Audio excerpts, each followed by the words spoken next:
Хоккеисты Мордовии продолжают подготовку к новому сезону. Первая часть сборов традиционно проходит в поселке Рамаданово. Команда чередует тренировки в спортивном и тренажерном залах, легкоатлетические кроссы и занятия на стадионе. В настоящее время под руководством главного тренера Юрия Воробьева и его помощников Александра Мниховича и Дмитрия Никольского занимаются 27 хоккеистов. 18 из них остались в команде по итогам прошлого сезона. Еще 5 – это новобранцы команды, с которыми заключены контракты. 3 воспитанника республиканской СШОР по хоккею с шайбой. Еще один хоккеист на просмотре. Это защитник Евгений Гладышев, который первую половину прошлого сезона провел в Барнаульском Алтае. Сейчас смотрим, думаем. Я лично мое мнение, где-то еще, если одного хорошего нападающего, достойного, и 2 молодых нападающих, тогда у нас состав будет полностью уже укомплектован.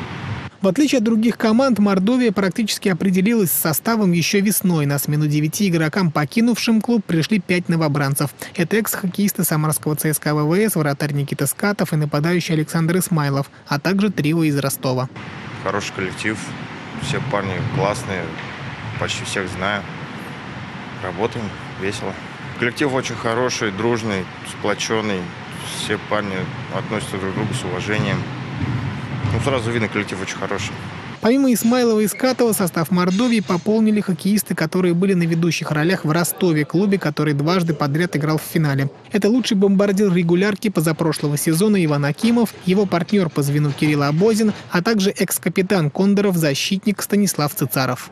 Была заинтересованность как клуба Мордовия, так и моя, наверное, сменить обстановку, потому что 2 сезона отыграл в Ростове. Хотелось что-то поменять, каких-то новых вызовов. В настоящее время хоккеисты занимаются силовой работой. На лед команда выйдет только в первых числах августа, а после первой недели окончательно переберется в Саранск. Тренировки с утра, то есть пришли, позавтракали, поспали. Особо вечером есть только время, фильмы смотрим, сериалы, а больше так ничего. Кто в приставку играет. То есть свободного времени очень мало, основная работа здесь, то есть все силы даем на тренировках. Первые контрольные матчи наша команда проведет в середине августа. Причем впервые саранский клуб попробует себя в противостоянии с командой рангом выше. Соперником подопечных Юрия Воробьева станет клуб из чемпионата ВХЛ. 13 августа команда сыграет на выезде, а 15 и 16 проведет домашние матчи. Также запланировано участие в товарищеском турнире, который пройдет в Новочебоксарске с 18 по 21 июля. Сезон близко, но пока сборы в Рамаданово. Отвыкли уже, можно сказать. Соскучились, наверное, уже так, от долгого отдыха. Устали все немного сейчас. Потихоньку начинаем приходить в себя, тренироваться, в форму входить. Уже получше.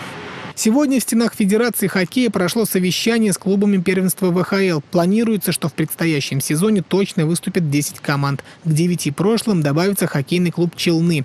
Под вопросом остается участие в соревновании команды «Торпеда» из города Миас, которая может стать 11-й. Регламент не изменился. Начало первенства ВХЛ запланировано на 16 сентября.